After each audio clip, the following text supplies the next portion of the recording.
Mogul Motivation, empowering and inspiring entrepreneurs and dream chasers worldwide, 1 week at a time. Presented by True Stories Media.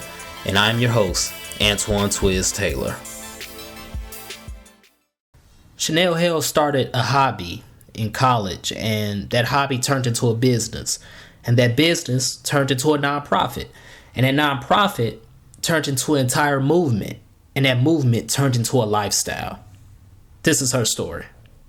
Chanell, at what point did you fall in love with cooking? Because I feel like that's the core competency of everything that you do.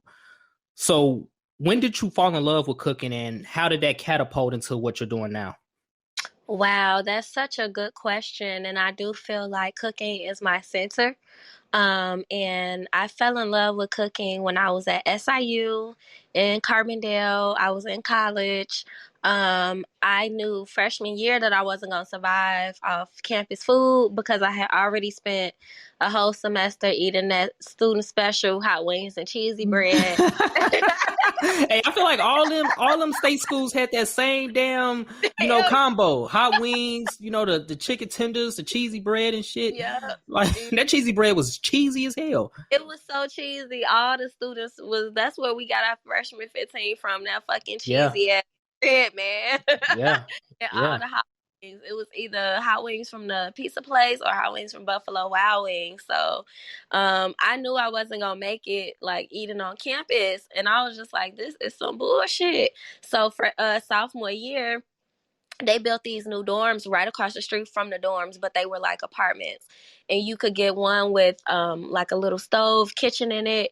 And it's funny because I was like already freshman year, I was the one, we had the little kitchenette in the dorms that had like that tiny ass like warmer plate and counter, and I used to be in there frying chicken, and people would get off the elevator like, I know that's Chanell and Sierra.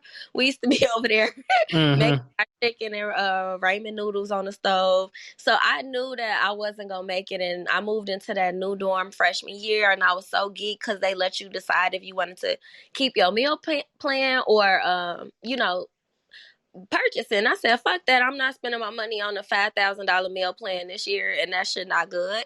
I'd rather use my money on groceries. So I graduated hamburger helper, you know what I'm saying? I was making that cheesy lasagna hamburger helper, and I was making burgers, and I had already learned how to fry chicken before I came. So that was my little things. I was frying chicken, making hamburger helper, and then I was doing my thing, and I'm like, the pasta sauce good, but I think I could try this Alfredo sauce and see what's really to it. We was used to eating that Olive Garden and stuff like that in college, so I thought I could try my hand at it. So chicken Alfredo with the ragu sauce, and I was killing that shit to the point I started like making my sauce a little fancier from the canned sauce or whatever. And I used to just have fun, doing little cooking stuff like that.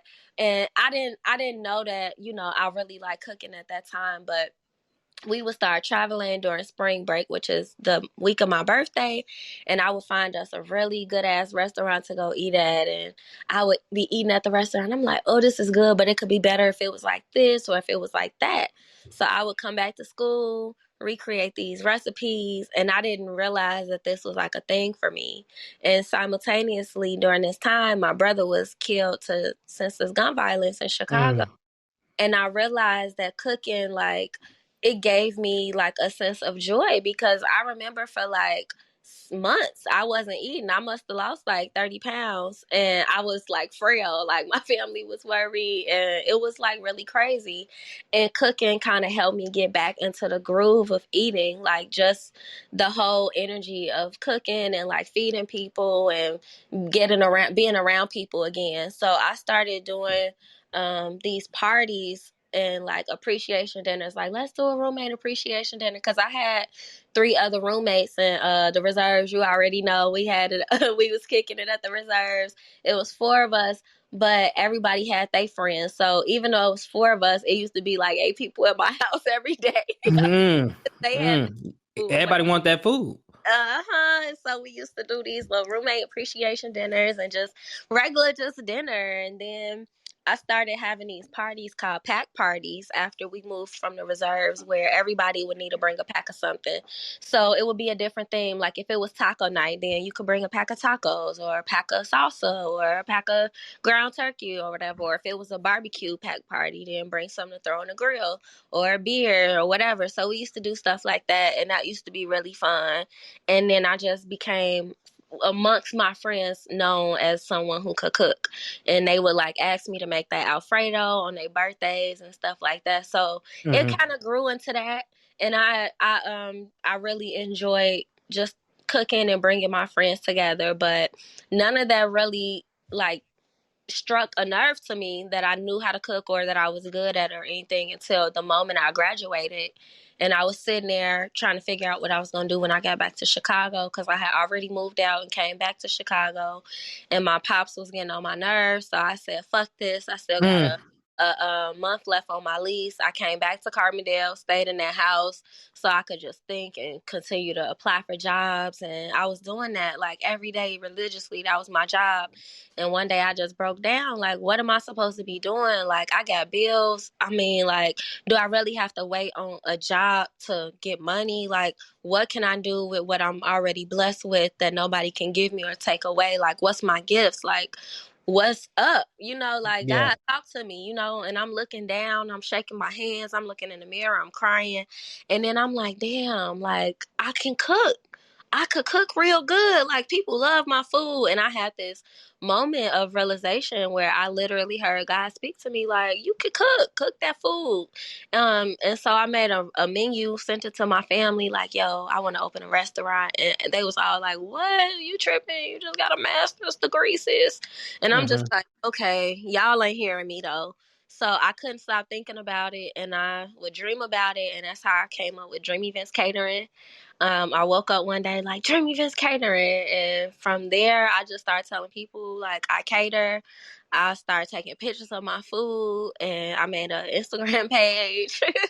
Mm-hmm. And I just kind of went from there and just like took it day by day, because my foundation was, what can I use that I'm gifted with that nobody can give me or take away, and what can I use where I could make something out of nothing. And that's exactly what catering is. You don't have to have all of these tools and resources and stuff to get started. If somebody wants you to make some bacon, you just need a kitchen. So I'm just Yeah. like, I can get started right now.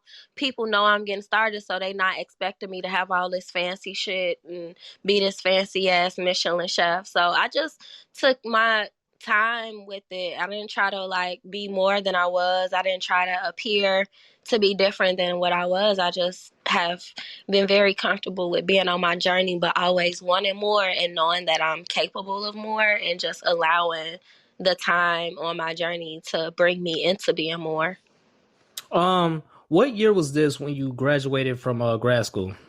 2013. 2013. Okay, so Mm-hmm. 2013 is when you got the initial, vision, and you started the company, and you got what, an LLC or something like that.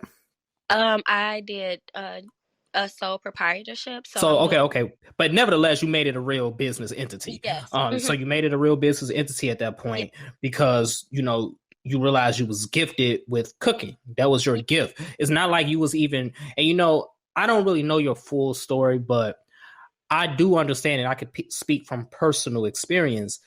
Entrepreneurs, a lot of us, we tend to ignore what we're gifted at and try to chase something we're not gifted at, and then that's why we get so frustrated Hmm. because we're trying to go down a route that we don't really care for, but we think we need to go down this route because that's what society say, that's what our family say, that's what our friends say, when instead you got your gift the entire time. And it's beautiful that you realize that at that moment, Hmm. because that's how people, aspiring entrepreneurs, can drown very quickly, especially Yeah. college grads. So, okay, Hmm. so you started Dreamy Events 2013. You already got a reputation of you make good food from your college friends, your college associates. Hmm. Was that like a springboard to help you with marketing in your early years?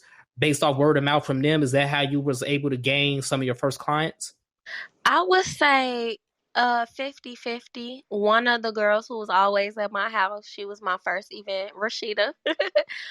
She had a mobile a app release for her company, The Gist magazine, and she knew about my plans, and she asked me, and I had also just finished bartending school, so I'm also a licensed mixologist, and Okay. so Okay, so you can cook the food and make the drinks. yeah, and that was my initial vision, that I would be able to be that powerhouse.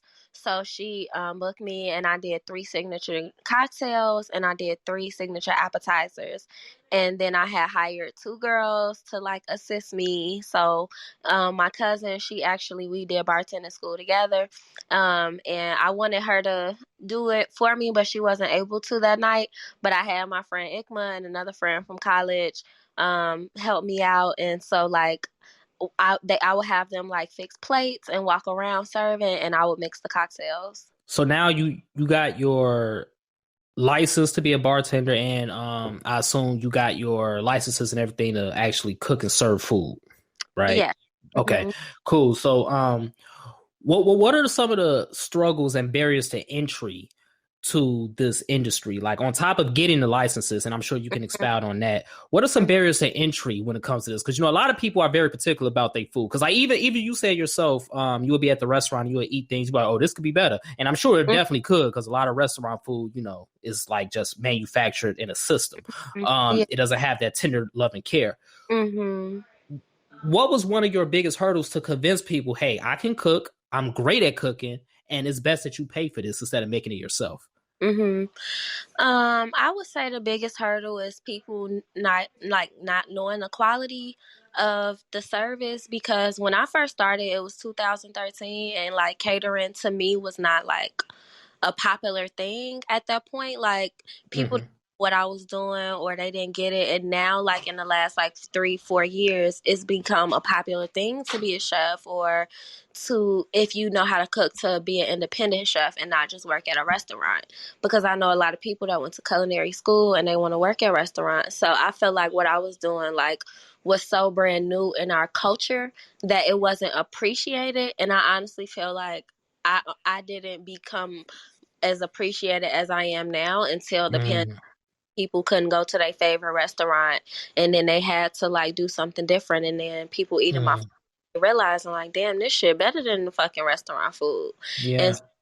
um it was really just tough in the beginning, because I just felt like people didn't understand the quality of the service, and they want the food to cost the same. Like if you go to the store and you run up $150 on groceries, they think that's what your tag's supposed to be. And it's like, no, because I'm going to get the groceries, that's my time. I'm Yep. carrying groceries, that's my energy. I'm cooking these groceries, then I gotta bring this shit back out to you, then I gotta Yep. love equipment, then I gotta store my equipment, then I gotta get this license, then I gotta pay for this insurance, then I gotta get a bigger car. Like, like all of these different things people not seeing, but just having enough faith in what I'm doing to just be confident enough to keep raising my prices as I get more resources. And I never raised my prices to me ahead of time. Like I was always like, nah, let me get this first so I could justify what I'm doing. I never was one of them people that felt bad about charging, because I felt like it was always appropriate. Like, okay, I just added another 200 to my car note so I could get this shit around. I got to start charging people. I got my food and license, my food and sanitation's license certificate. I got to charge more. I just Yeah. paid for this course, classes. Now I'm renting this shared kitchen, because I can do that now that I got this license. So I'm cooking in a commercial kitchen. I gotta raise the price, like, and I felt like as I went on, like, certain people understood and other people didn't, and that's okay, because now y'all could go get y'all food from the next new chef on the block, like, Yeah. and I feel like I always felt appropriate with my pricing, and now I'm just like unapologetic, like, no, I'm not making no $300 dinner. Like, y'all go get y'all hair done, 500, 700, $2,000. Y'all not about to tell me y'all can't pay for this food. Yeah. And we pay for whatever else we want in other instances too. So just knowing that, and being okay with that my people gonna find me, and I don't have to feel like I gotta work with everybody and do anything. Yeah, and I think that's a trap a lot of entrepreneurs fall into. It's a blessing you didn't fall into it or fall deep into it, for that matter. Um, because I know myself, I know other entrepreneurs, in the early years, it's kind of like, I hate to use this term, but it's like we're desperate. We're desperate to, make a sale and, grow our business and get our name out there. One thing I had to learn is something you said, the people who are destined to be my clients are the ones that's going to find me. They're the ones who's going to appreciate what I do. They're going to be the ones that's going to trust that I'm going to deliver and see the value in it. Like you said, you have licenses. And, I don't need to know how much the licenses cost, but anytime you hear the word license, it's expensive. Anything that involves a license, no matter if we talking about a driver's license, we talking about, liquor license, it's going to cost you some money relative to, that industry. So, you're just not somebody that, that's in the kitchen and was like, hey, I can cook, and I definitely salute you, because another mistake a lot of entrepreneurs make is when they start out, they don't get themselves right. And what I mean by that is they don't get licensed, they don't get insured, they don't get bonded for their industry, and I think, again, those things cost money, but it's a huge investment in yourself. And once you show that, people are going to be like, oh yeah, she the real deal.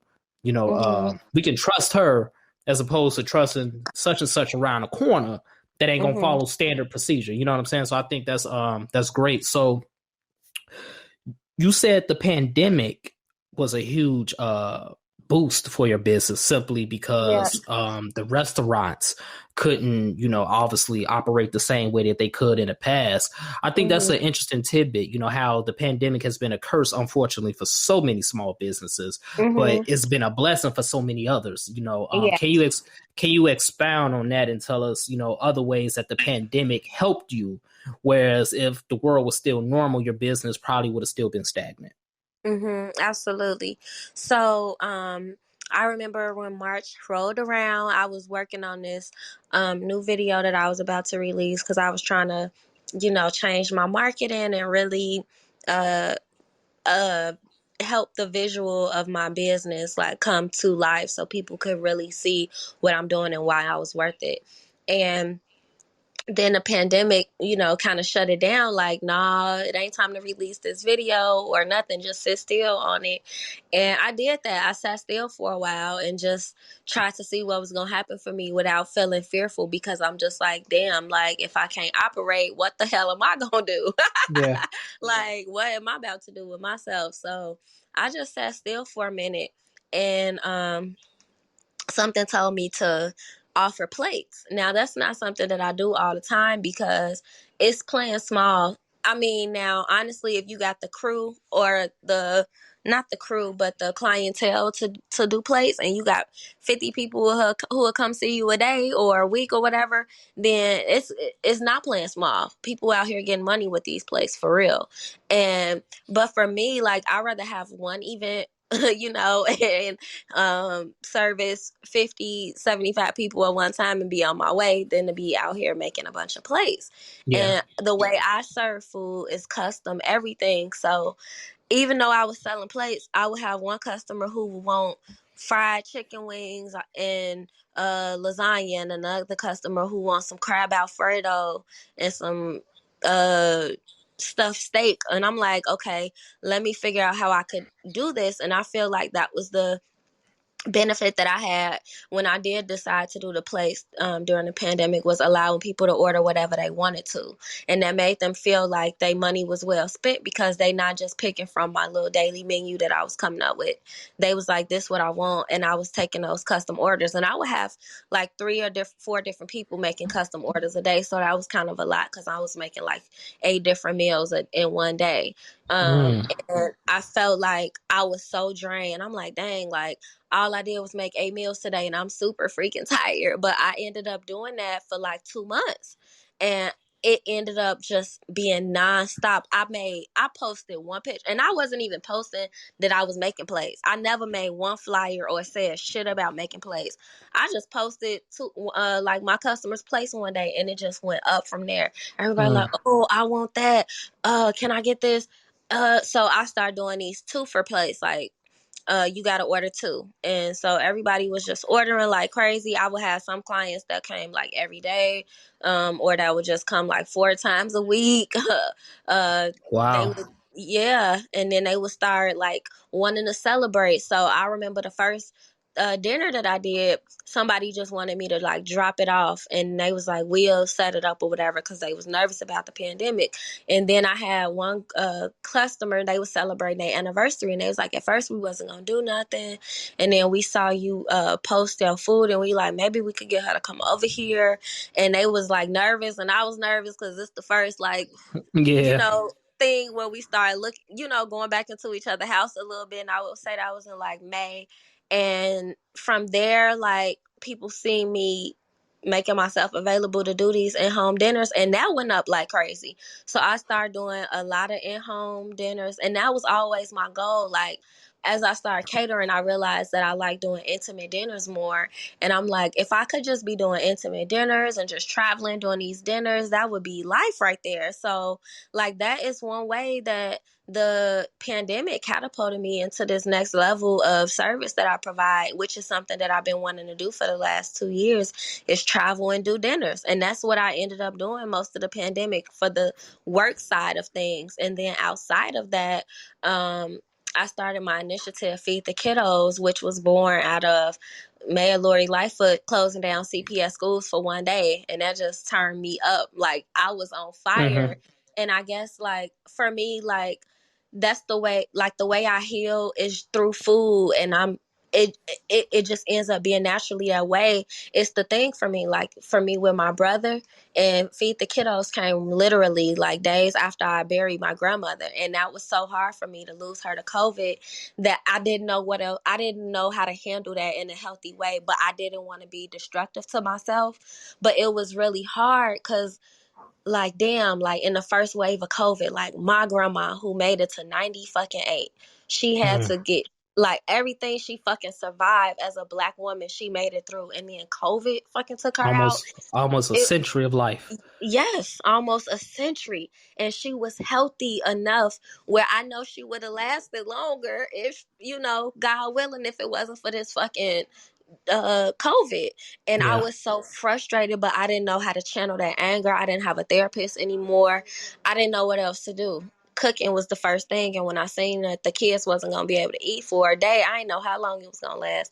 My soul was on fire, and it was like I already was on fire from losing her. So I think that that was what gave me the strength, the courage, and the energy to really put into doing Feed the Kiddos and not be afraid to go into the community and be something for my community that I felt like we needed.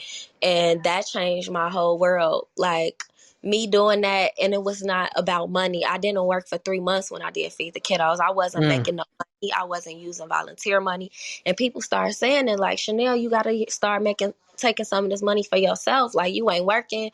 Like how you surviving? And I'm like, shit, my rent late. I'm behind on my car note, but I ain't gotta bring that up to nobody. Like God see what I'm doing. God gonna bless me. Like God is not gonna put me on the fucking street and I'm out here feeding the world right now. Like something is gonna work for me.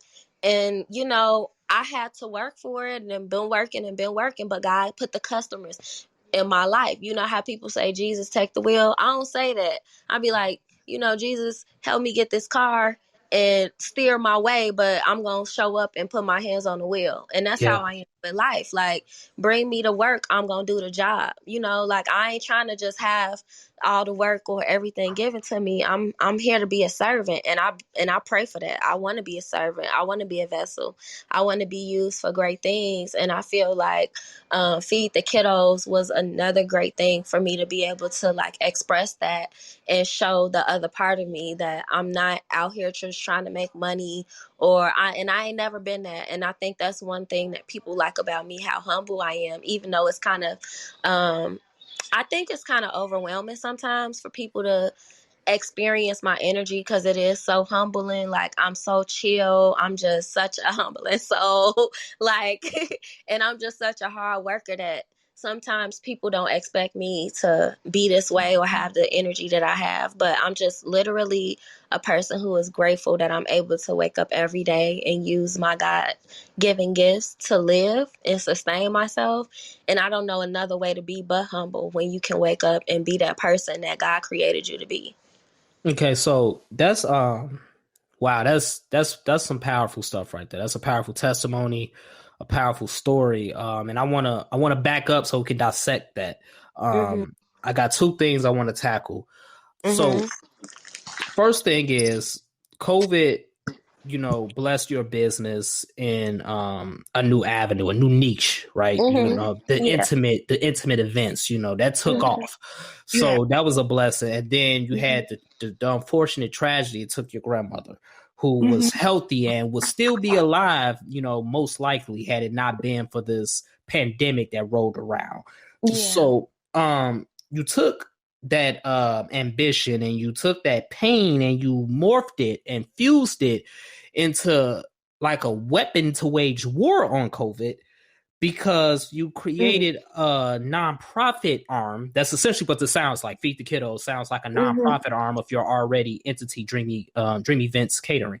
So Mhm.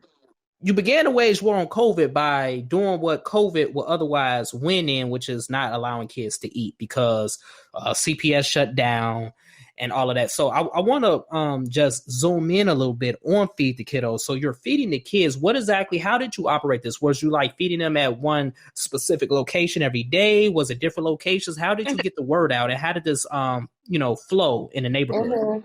It was so freaking crazy. Like, honestly, this is one of the most like craziest projects that I ever started. I literally was like, and I've never been so vulnerable on social media, but like I made a post. I said, this is what I'm gonna do. And I asked for donations. I didn't ask for volunteers. I was just like, y'all, this is what I want to do for the kids. I don't know how I'm gonna get them. I didn't think all of that shit through. I just knew that I wanted to cook for the kids and try to figure out how to get them this food. So I Mm. made a post and I cried on social media like, y'all, I swear I'm gonna use this money to feed these kids. Like, just help me out. And next thing you know, like I started getting all these donations or whatever, and I had about $1,000 that night. So I said, okay, cool. I'm gonna go grocery shopping in the morning, and then I'm gonna cook that afternoon. So I got ready. I started trying to go to the stores. It wasn't shit on the shelves. This was right after the rioting around Black Lives Matter and Yeah. looting and all of that shit. It wasn't shit at them stores, yo. So I went to Indiana. It really wasn't. Like, it It wasn't no wasn't beans, no shit. nothing. I'm like, y'all don't need to eat beans. Like, what y'all getting beans for? Y'all need to They eat do beans, not eat man. them. They don't eat the fucking bean. Every bean, the white beans was gone, black beans, red bean. It was no bean. It was nothing. I had to go to Indiana to get groceries. I went to Indiana and got $1,000 worth of groceries. My car was full from the front to the back. And I had three friends that was like, "We helping you tonight." And I don't know where the fuck they came from, but they I don't know where they came. They was just standing at the They kitchen was they like, was "We they can't they leave was the until you Power fix it." Rangers. I swear to God, that's what it was like. So I get to the kitchen, I got my three friends. I'm like, all right, we in this bitch. So we was literally in there till 5 o'clock in the morning. One of my friends, no, like 4 o'clock in the morning. One of my friends left at like midnight, and the other two like, we ain't leaving till you leaving. So I'm like, I swear y'all the truth. So it was my friend. It was me, Trent, Jasmine, and Akia. Akia, she was in town visiting, but she live in Philly, so she had to go. And then me and Jazz and Trent stayed up in there till 4 in the morning. And then I was gonna drop. Me and Trent was about to drop off Jasmine, and we end up talking for like an hour about the whole night and the experience. So basically, what we did was cooked all this food, and then we was gonna go back the next day and box it up. And so we was just talking about everything, and we ended up talking outside Jasmine's house for an hour. Y'all want to just go back to my house and like get a nap in? So we went to my house. We stayed up till like 6 o'clock. I remember going to sleep from like 6:05 to like 6:25. Got back up, went back to the kitchen, boxed all that shit up by like 8 o'clock, and found different schools and like places to deliver. How did I find that shit? On social media. Everybody was just posting stuff like, "Oh, we doing, we gonna feed the kids over here, or we got a free people's food program over here." It Oh, was so just you would go to so. existing food giveaways that were already in place. Yep. I felt Okay, like a little okay. Batman. Like I would look for signs. I swear I would just be on social media all day looking for people to say they was cooking here, cooking there. And then I would make a little route. I would look at the addresses. I wrote everything down. And then we would pick a time. We gonna show up to this place at this place. And we ain't calling people and telling them we was coming. We just knew what they was doing. We knew that they was gonna need the food. So we packed that shit up. And the first day we had like 300 meals. The first day we cooked everything. So Mm. we packed all that shit up in my car. I don't know who else car we had because I don't think nobody else had a car. I honestly just think we packed all that shit up and made rounds all day. And it was like, we had that shit in the backseat of my car. We would see kids on the street. We'd be like, hey, you hungry? We'd pull over like, we got shrimp fried rice. The Doing hood pull-ups as with the fuck. food. Pull-ups with the food. Yep. Hell yeah, we was pulling up. We got shrimp fried rice, chicken fried rice in the back. And Oh, then, this is beautiful. it was so cool. And some of the kids were skeptical as fuck. Which you Of better be course. skeptical Yeah, in yeah, Chicago. So yeah. we might pull over and like stop the car, open the trunk, show all the food, and they'd be like, all right, and come grab some meals or whatever. We went through Parkway.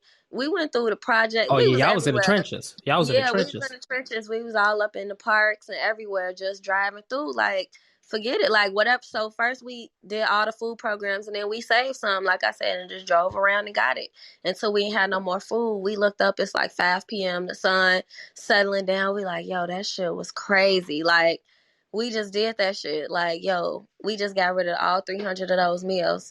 And I'm Man. looking at my phone, and I'm still getting cash apps, cash app. Now I'm up to another 1,000. I'm like, damn. So at this point, I'm like, okay, it's not just this thing that I'm gonna do this one time. This is something that people support, and so I'm gonna keep on doing it. But this time, like, let me try to organize. So each week I organize more and more, and volunteers start helping. I even had a volunteer that helped me organize. And then I remember the day that I knew that Feed the Kiddos was as big as I could even imagine when the volunteers just started showing up on their own. And Mhm. then it was like 5 volunteers there. And I was like, okay, I'm going to go set up some stations so we can all have a little station to work out of. And I'll be right back. I come back, it's 20 fucking volunteers in the kitchen. And I'm Look at like, that. what the Look fuck? at that. And you talk about Wow. your commercial kitchen or Yep, the commercial yep. kitchen. Wow. Look at that. And what comes to mind as you're telling me all this? It's the story when, Jesus, the 5 loaves, the 2 fish. Mm.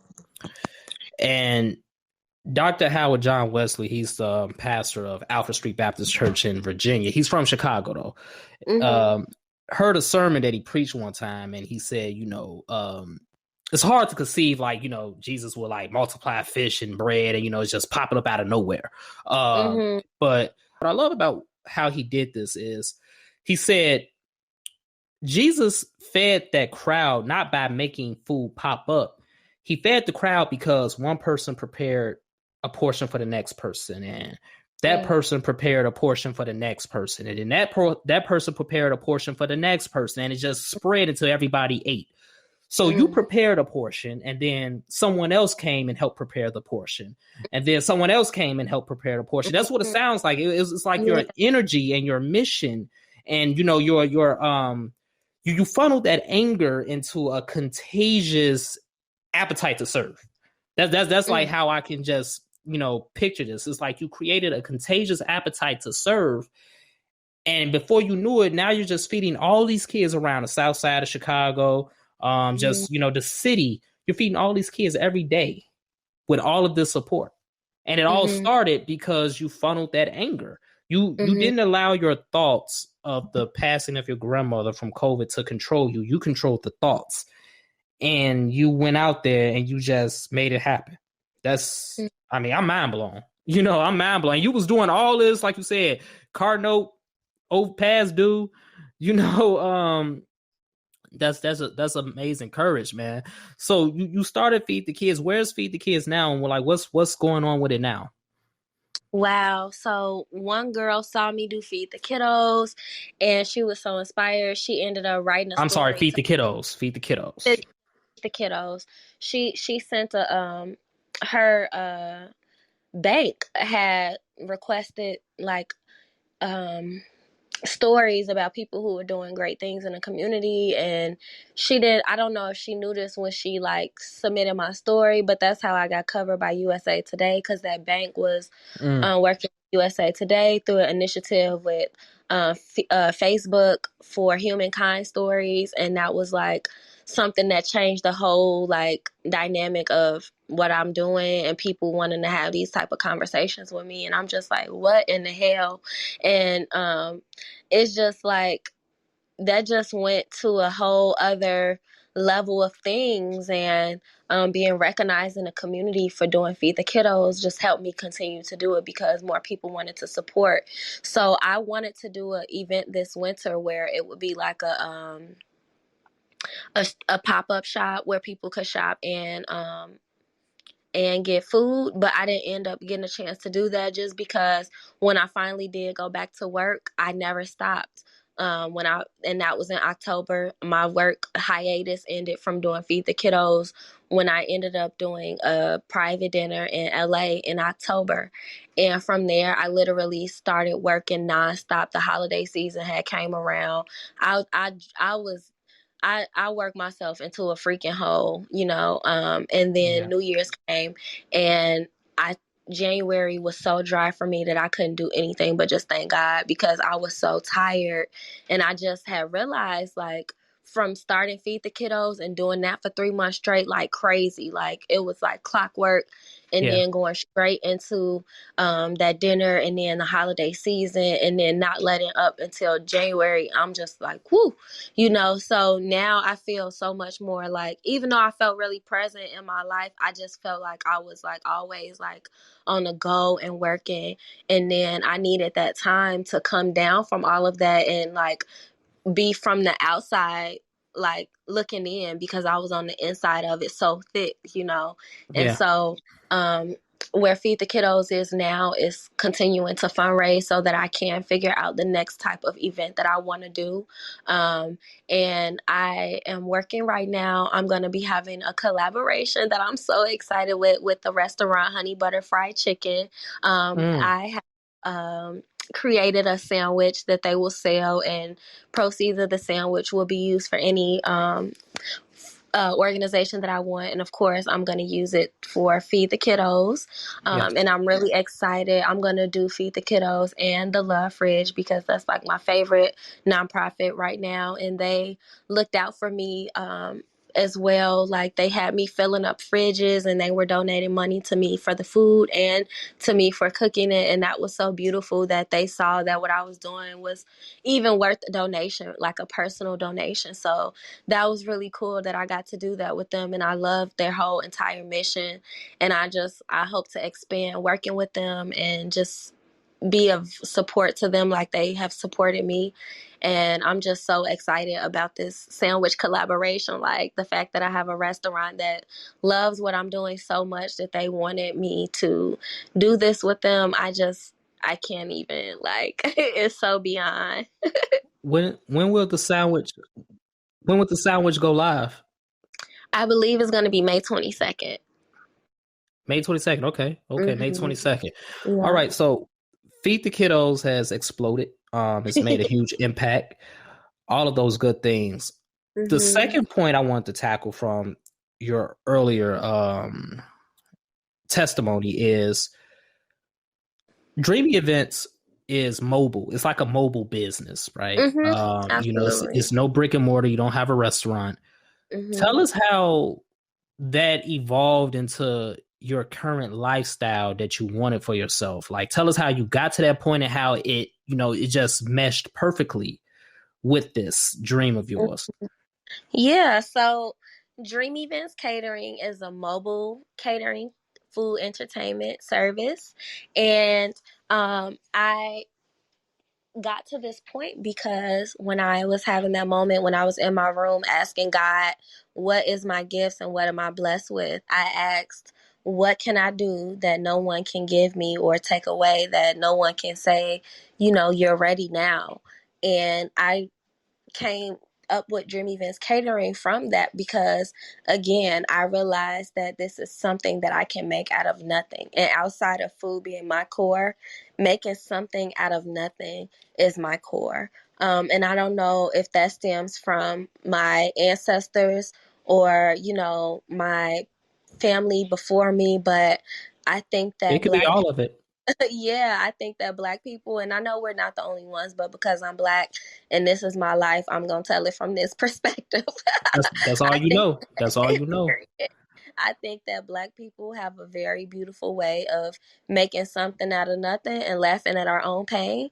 And so I think that is my core of creating, and being a creative is taking what I have and making it work for me in whatever way that looks for me, and not necessarily how it would look for somebody else, or how it would stand out to somebody else, but just in order to sustain myself. And I'm so big on that. Like, I feel like and know that it was a time when our ancestors sustained themselves, and it was no inclusion. It was no trying to be a part of this and trying to be a part of that. We were that. We were the ones who were planting the seeds, and then the neighbors came over and managed the crops and maintained the farms. And then we had the people that they would come get the the food after it harvested and put it on the table, and then it would be someone who cooked that food and made it onto the dinner table, and we had a whole entire system. And then we had people who grew other things and resources and made shoes, and then they made clothes, and then they took it from their grandma's sewing table and put it on their baby back. So, Yeah.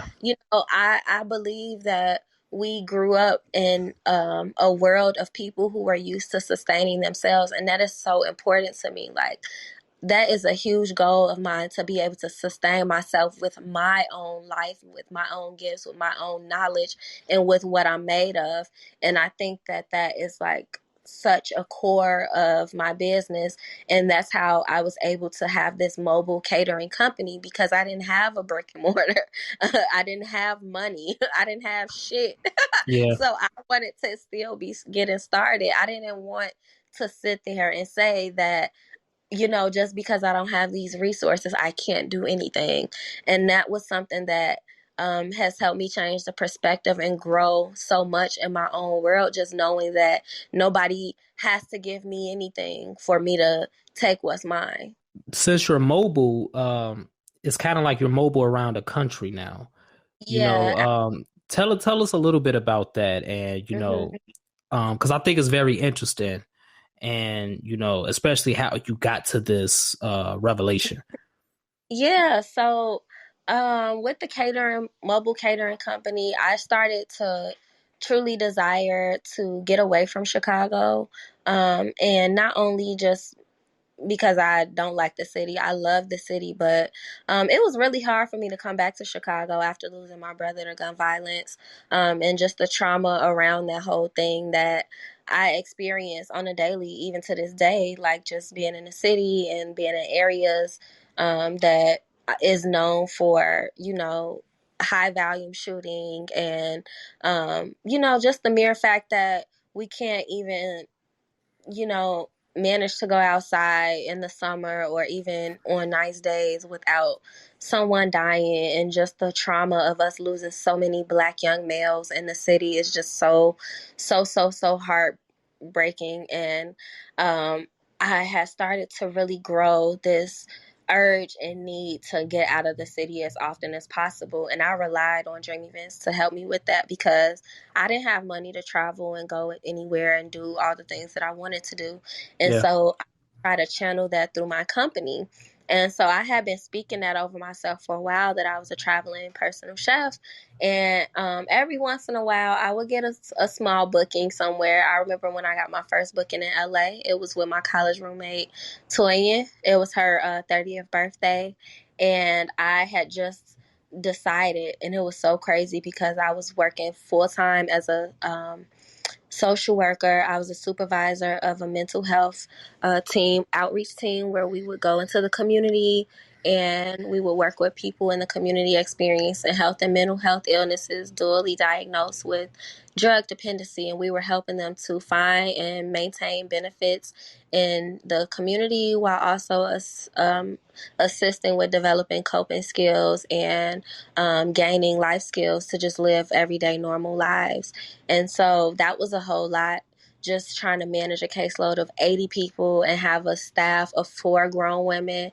It was a lot. And I was just like, I can't do both anymore. I could have, but I didn't want to. I wanted to make my business successful. And it was taking me so long to decide to leave my job. And I finally was just like, it's time for me to, do it. No, it's not time because I saved all this money, because I ain't saved shit. I didn't have shit. My bank account was as negative as some of the people who was telling me to stay at work. And so I was just like, I know this is crazy, but I'm a social worker. I only make $2,500 a month. Like, how rough could life be without me being at this job? Like, I should be able to figure out how to make $2,500 a month in life. So I left my job, and I left officially in December, and I got that inquiry in December for California for that dinner, and I felt like that was God telling me that I was doing the right thing. And earlier, Absolutely. you had mentioned earlier about how people sometimes chase things that might not be in alignment with their lives, and that really stuck out to me, because I feel like so many times I think about, like, doing something else outside of cooking. Like, is this what I'm supposed to be doing? I'm not getting paid enough. Am I supposed to be doing this? I'm not even working. And then something like Feed the Kiddos happen, or something like USA Today happens, and I'm just reminded, like, no, girl, you're doing exactly what you're supposed to be doing. And it's Mm-hmm. not about making money. It's about serving your community and being a servant in your community. And I really believe that to my core. So I felt like, when I got that dinner, that was God confirming me and assuring me, like, you doing what you're supposed to be doing, and keep doing it. And I did that dinner. I ended up doing a dinner in St. Louis. I ended up doing a dinner in Atlanta and a few other places. And I was just like, this shit crazy. And I just kept going with it. And then it started being small stuff. Like, people would invite me to do dinner in, like, Wisconsin or like Maryville, Indiana. And I'm like, it's not far, but I'm making reach. This is something. Like, this is something. And I just kept doing it. And I became to really, really enjoy it. And then I started to really desire to do it more. And God made space for me in the universe. And people have reached out to me to do catering weekends. And I just did that in Houston in less than like 36 hours, prepared 3 meals. Like, I want to say it was like 24 hours. I hopped off a plane at 8:30. By 10:30, I was in the kitchen making brunch for 15 people that same night, dinner for 25, and back up in the morning again doing brunch for 15, all back to back to back to back. But this is the type of life that I pray for. And before I even went on this trip, I was just thinking, like, man, like, I want to travel more. I want to be a travel chef. Like, and I want to live like that. Like, I also don't want to be constricted to an apartment or a lease. I just want to live and be able to travel for work and be like, oh, I'm in Mexico for dinner for this 2 nights, but I could stay for a week because like, Right, I don't have right. an assignment after this, or I don't have, somewhere I have to rush back to and pay my rent, and someone is paying for me to get back home. So I might as well, stay in February. I got called to LA for 10 days. I did a tasting in LA, and that's how I ended up even getting booked for this weekend in Houston at that tasting. This girl ate my lamb chop, and in 5 minutes, she was in love. Like, she was already telling me, like, yo, you're mine. Like, whatever I could do with you with food, we doing that shit. And next thing you know, they put me on a plane to Houston. And I'm just like, this is freaking incredible. And in that same trip, my second day in LA, I got to cook for Travis Scott. And just having these experiences where I'm not leading, I'm afraid, I'm very fearful, but I'm not leading with fear. Like the fear is in existence, but I'm not letting it take me down. And I had to do that same thing with leaving my apartment. I was so scared to do that, but I felt like if I let that go and made space for something else, then God is gonna fill me up with something else. And shoot, ever since I left, I've been gone. You know, I've I haven't had to figure it out too much. You know, it's aligning so properly, and I know on times it's gonna stink or feel kind of weird, or I'm gonna feel a little out of place. But I'm confident that if I'm doing the right thing, God is gonna continue to put me in the right places, and that's what I'm Absolutely. banking on. Absolutely. And what city are you in currently? I am in Atlanta right now. And you had a event out there in Atlanta. Like, did you do it already? Is it upcoming? No, I actually came out here to relax. I just Oh, came okay. from where I was working, and I was working in Carolina as well. And I just wanted some time to relax before my next work excursion. So I came here to visit a friend and just relax. And so that's what I'm doing here. I Okay. will be honest, I sent out a couple of like overviews, which is like a proposal kind of with like pictures and some of my work to a few different people out here to try to set up tastings if I had some time or if they took the bite. I definitely was trying to fish to make new connections, but I haven't met anyone yet with the emails that I sent out. But if someone reached out to me right now, like, I got your email, let's do this tasting, then I will be working while I'm here too. Okay. And so quick question. When you're in Yeah. these different cities, I assume you're grocery shopping in those cities and Mhm. so they're providing the transportation for you to do this and come Mhm. back to wherever, the hotel or, house that they're, having this event in, the venue. And Mhm. then you prepare it there. That's correct?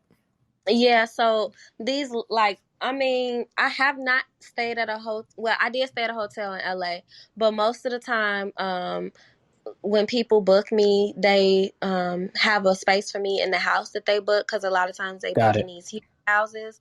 And so, like when I was in Houston, I had a room in the house, and I used the app Instacart, which I love so very much because once you put your address in, it helps you find all the local stores, and you could get groceries delivered. So for Houston, my work day started on Saturday, but on Friday, I started grocery shopping so that I could have everything that I needed to get started for breakfast in the morning.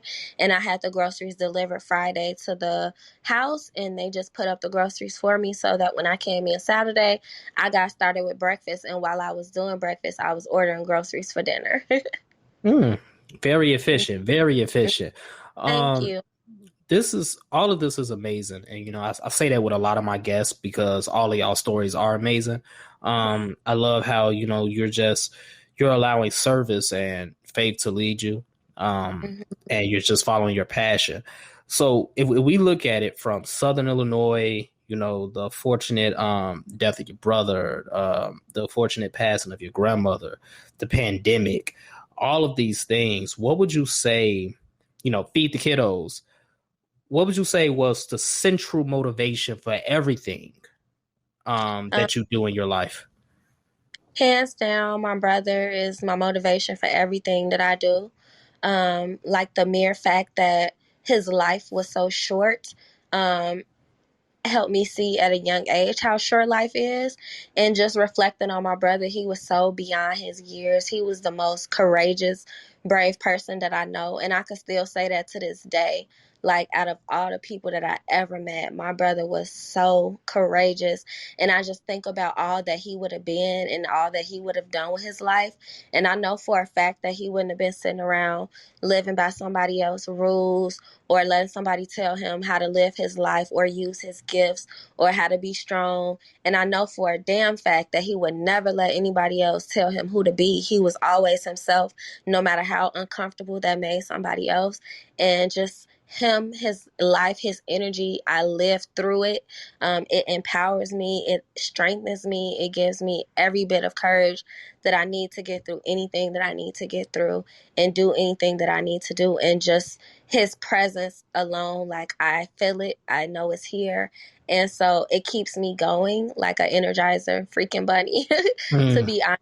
And like just the whole power of his life keeps me, and that is what is my center. He's like your angel investor. Yeah, absolutely. If this episode has benefited you in any way, shape, or form, I ask for 2 things as always. Number 1, leave a 5-star review. And number 2, pass it on to a friend who may benefit from it as well.